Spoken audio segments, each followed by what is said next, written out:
So, in this episode, I want to bring up a discussion I had with Deepak Chopra, where we disagreed. So, he has a concept called metahuman, where it's a human with all the electronics in them, all the electrodes and electronics to monitor your neurological system, to detect that are you going to get too angry and stop it, or are you going to turn violent and call the cops and things like that. So there's Elon Musk is at the cutting edge developing these, and the Pentagon is doing it, and Chinese are doing it. So it starts with monitoring. Right now, they're monitoring externally, they're not internally, but they're monitoring externally. They're monitoring all sorts of little details about your profile, what you do on social media, and all that. And that already is very powerful to figure you out and to mimic you, even impersonate you without being conscious at all. The algorithm can impersonate you. But imagine when there's electrodes that can look at the pattern of neurological behavior when you experience something as opposed to something else, and this ability to capture for each individual what are the patterns that correspond to different things, and not only reading what's going on and reporting it to somebody that is sitting there somewhere pushing buttons, making decisions about you. Not only reading, but also feeding you a pattern which will make you happy because it has recorded the pattern, the neurological burst, the neural network behavior corresponding to when you're eating an ice cream. So now it can play back that pattern and make you feel like you're eating ice cream, even if you're not. So everything from sexual experience to experiencing like you're an athlete and you are hitting a ball and everybody's applauding at you, to the feeling that you're going down Mount Everest and you're going down Niagara Falls and you're having that excitement.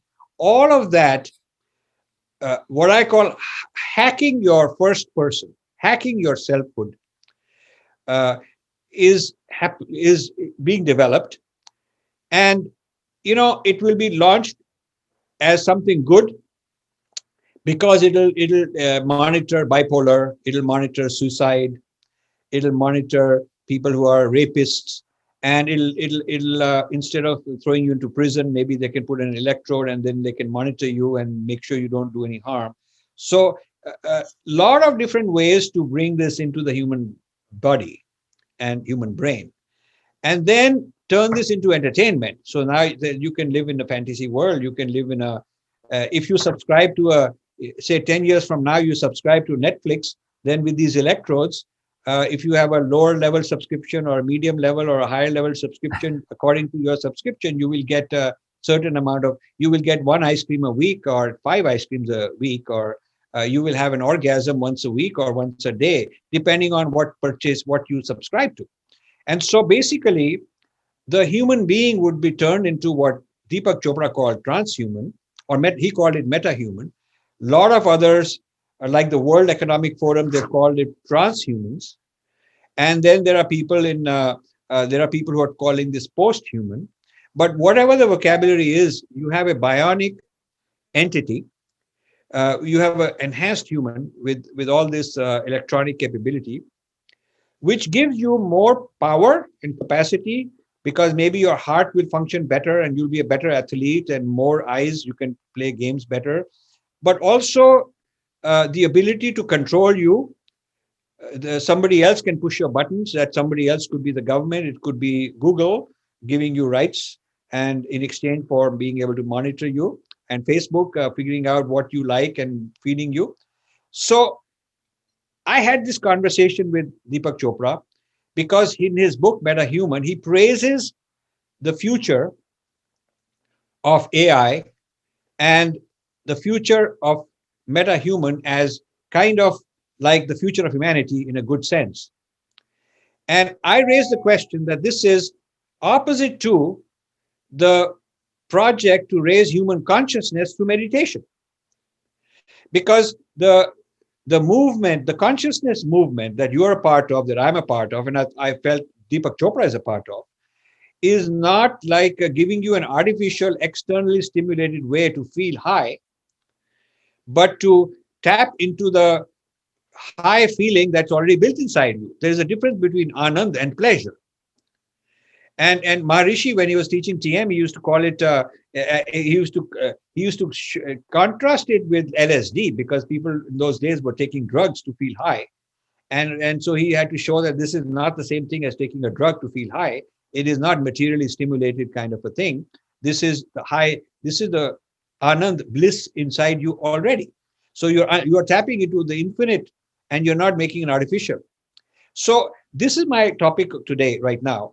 I want to understand with you, where are you on this? Are you on in the camp that says that this future of bionics, electronics inside us, artificial intelligence, because it'll cure diseases, it will monitor blood sugar and supply stuff the right way, and it'll get better agriculture, better climate in the world, maybe less violence or no violence.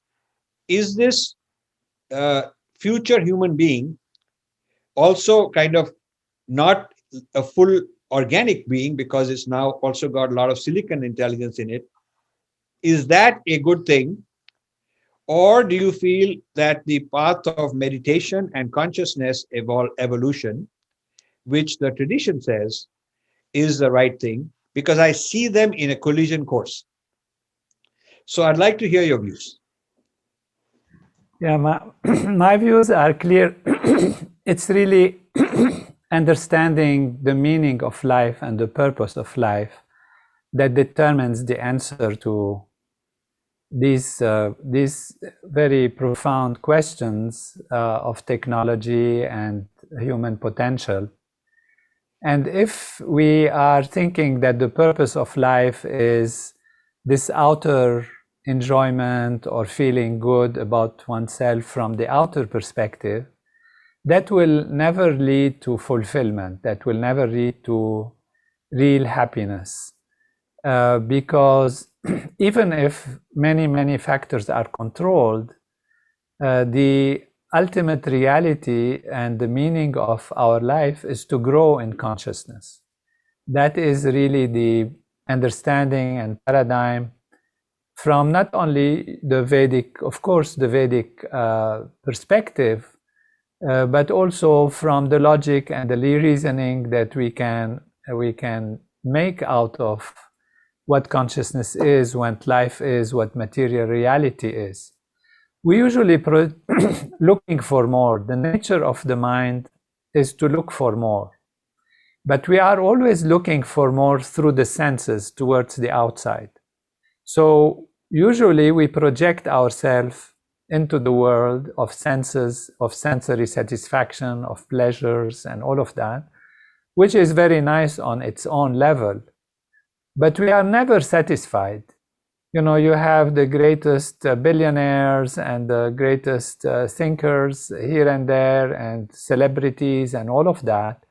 And when you come to them and across them, you find that there is always something more they are searching for, more, searching for more.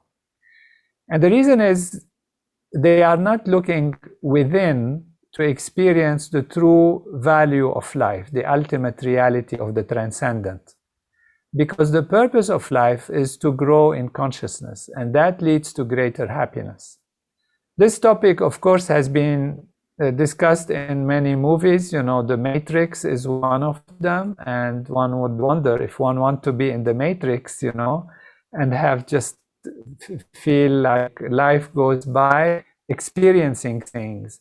One doesn't evolve like that. One evolves when one's deeper consciousness is awakened, when one is contacting the inner value of pure being, of the self, of wholeness, of that divine reality which is within us.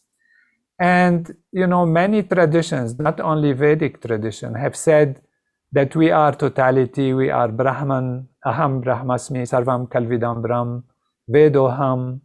And in the, you know, ancient traditions, also of in Judaism, humans are made in the image of God.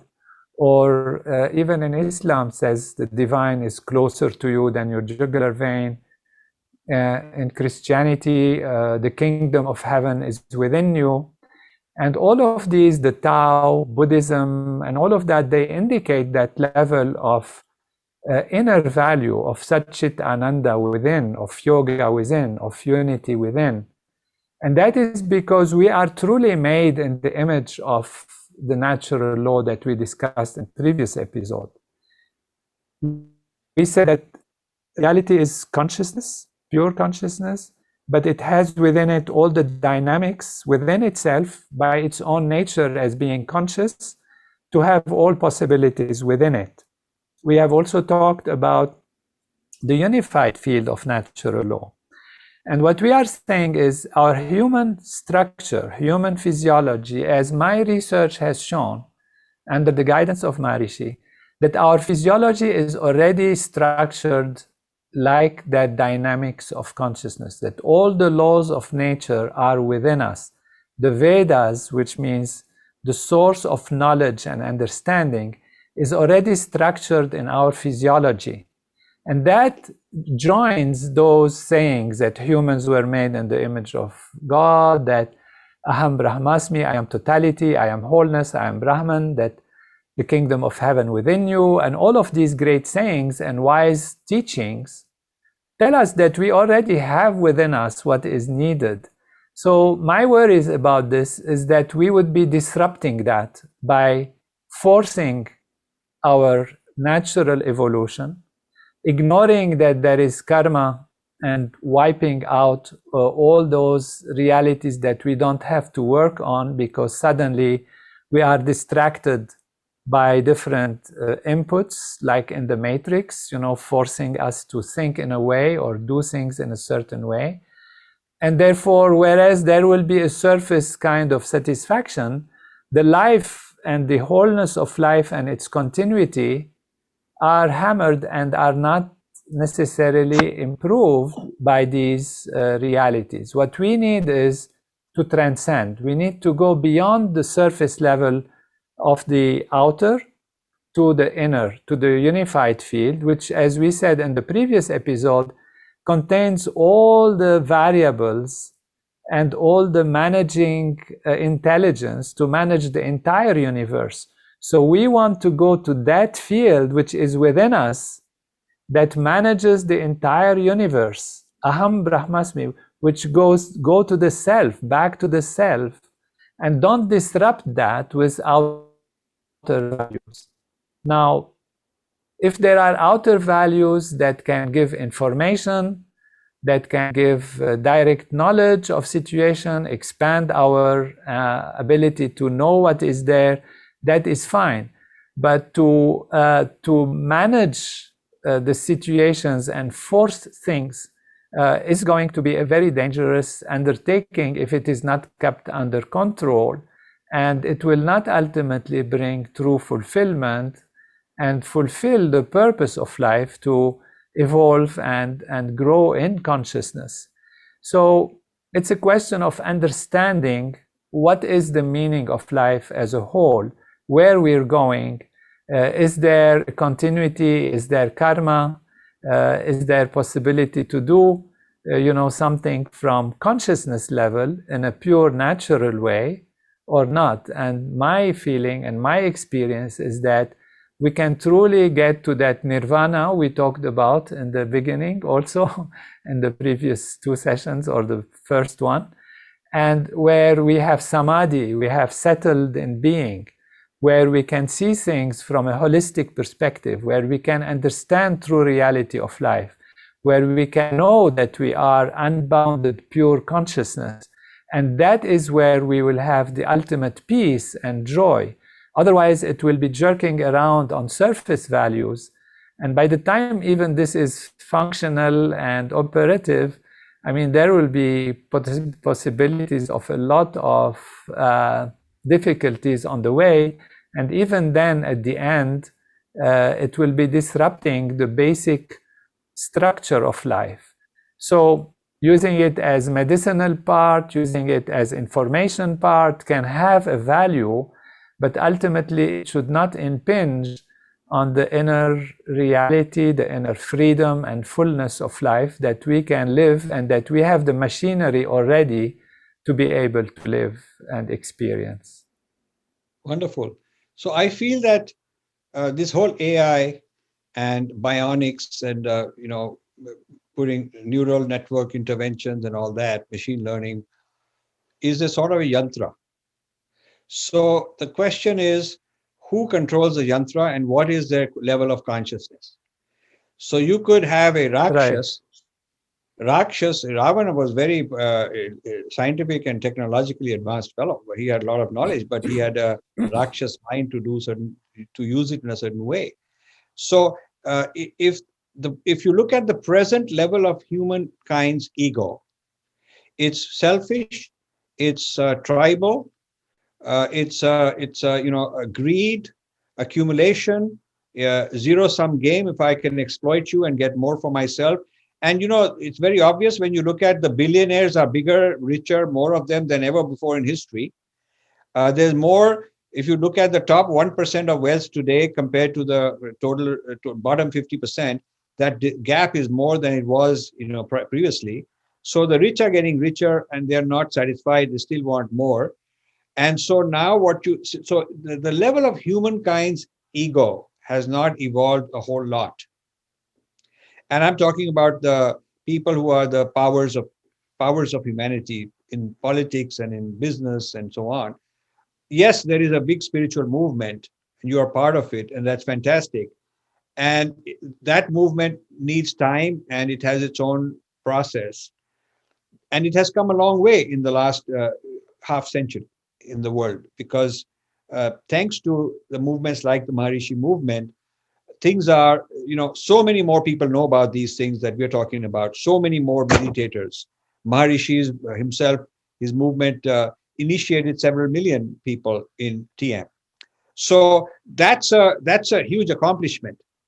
But at the same time, when you look at where is the power to control this big yantra and use it for all kind of purposes, that power is in the hands of egos that are no better than the tribal ego. That still greed is there. There's still that tendency to they're more sophisticated in the sense they can talk about it nicely. They have PR and they can be very humane, and they can talk about environmentalism and human rights and all that.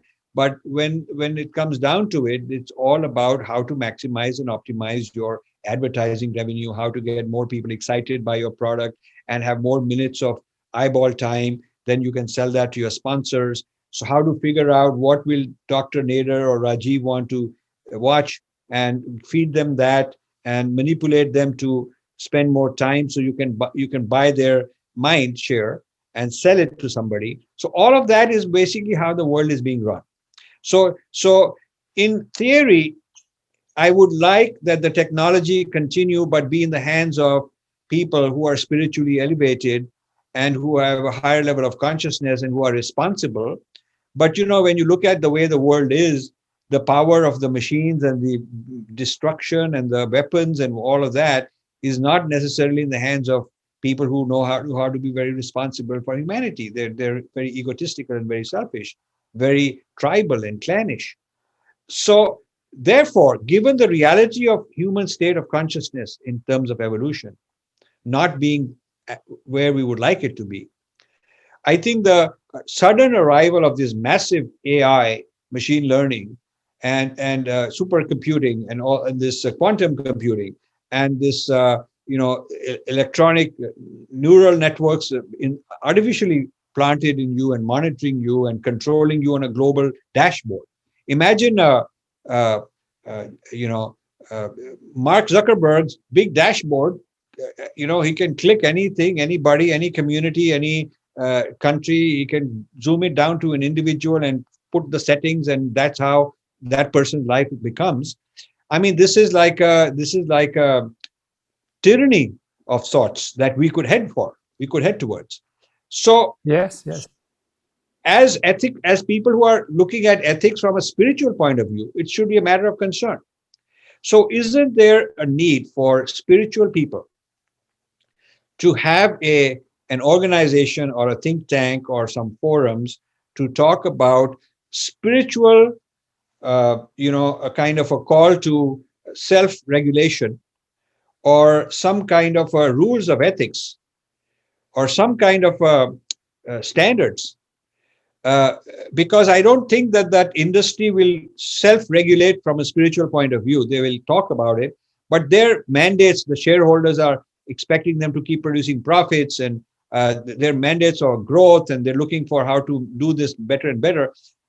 I think this fourth industrial revolution is heading towards a recolonization of the world between haves and have-nots. A few nations very rich and a lot of people very poor, and even within the same country, some people will be oligarchs and others will be kind of managed by them.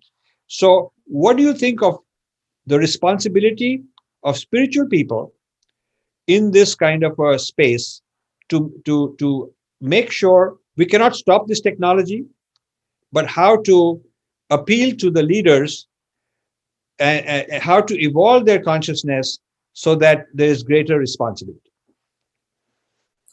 Well, there are, of course, the usual approach, which is information, discussion, like we discuss and think about it, and intellectual analysis.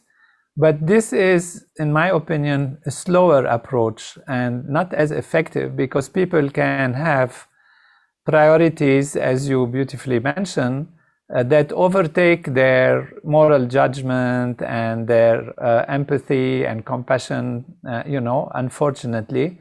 And then they are motivated by gain. And when gain comes, they can rationalize their decisions, even if they are having the best intentions originally.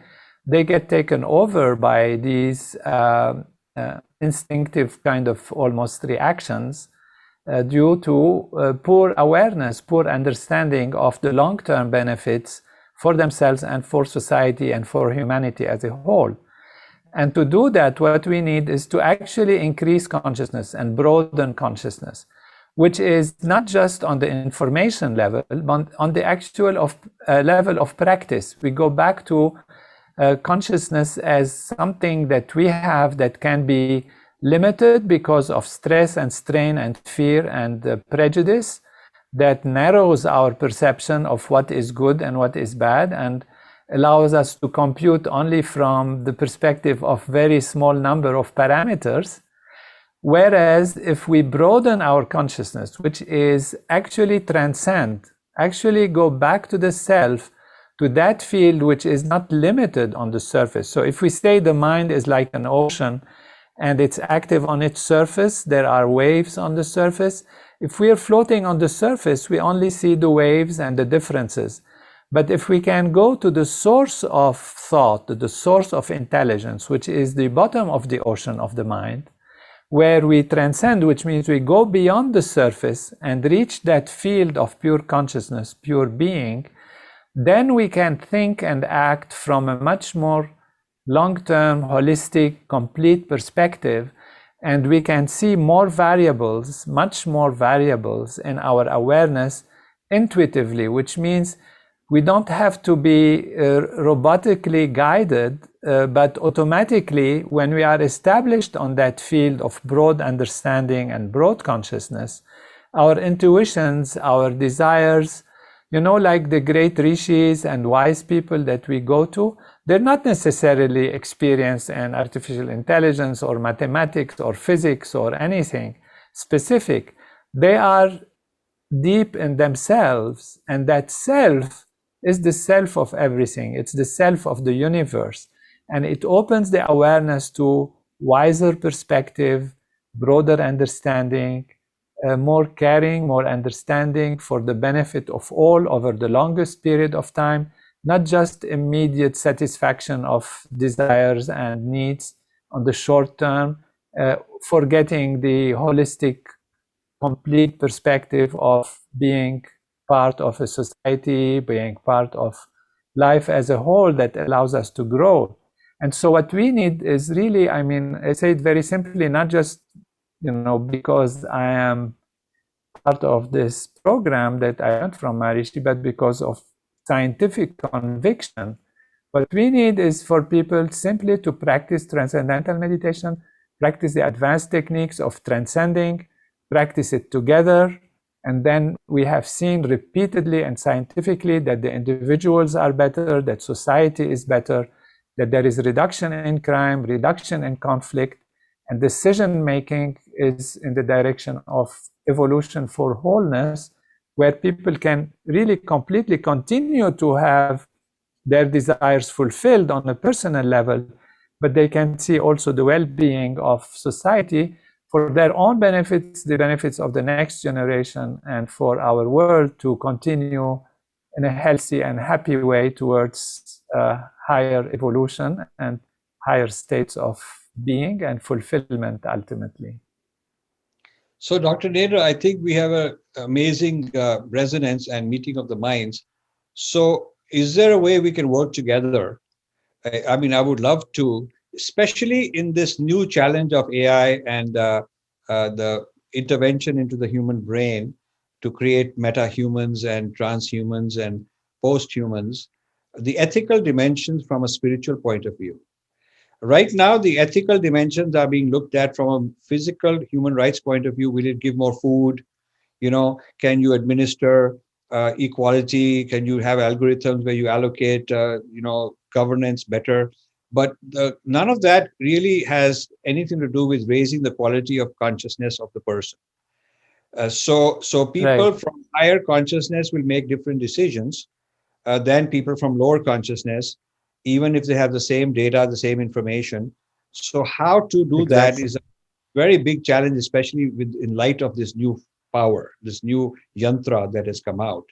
So I would like to find ways that we can collaborate after this three-part series, which has been a pleasure for me, and I really am very grateful to you. But beyond just this informational thing, I would love to collaborate. I am very fond of the Maharishi organization. I think it's one of the most amazing last 50 years untold story of bringing ancient wisdom into the whole world. Maharishi deserves a far more recognition and credit than people have given. And so I would love it to work together with you on this. It will be my pleasure and joy, and I'm looking forward. We can talk more and connect and see how and the mechanisms of how to make it happen. Beautiful. Thank you for I wonderful know, meetings and discussions.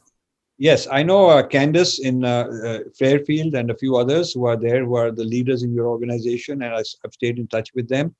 Uh, and so I will also continue. I was actually pleasantly surprised when I got an email from your office uh, because I think they'd seen some of my videos and they thought that, okay, both of you have similar interests, and maybe it was an email out of nowhere because I'd been thinking for a long time, and every time I talk to Candace, she says, you should talk to Dr. Nader, and I said, okay, yeah, we should do that. But suddenly, out of nowhere, this email comes from your assistant who says, she's contacting me on your behalf and thinks that we should talk together. And I immediately said, yes, I want to do this. I've wanted for a long time. So somehow the universe thought this would be a good idea.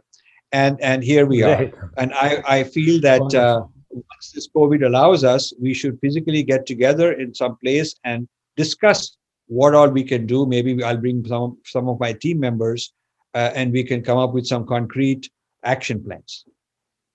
Wonderful. Let's do that. It's great. It has been absolutely a delight and a pleasure.